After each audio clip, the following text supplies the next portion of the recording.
How to change photo sync settings in Google Photos using the latest version of the app.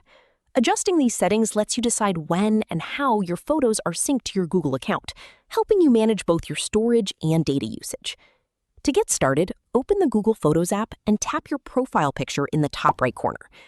Next, select Photo Settings, then tap Backup. At the top of the screen, you'll find the Backup toggle. Turn it on if you want your photos and videos to sync automatically to your Google account, or turn it off if you want to stop syncing. While you're here, you can also review additional sync options, such as photos and videos quality, mobile data usage, and backup device folders, to customize how your photos are uploaded. Once you've made your changes, simply go back. Your new sync settings are saved automatically and will apply to future backups. And that's it.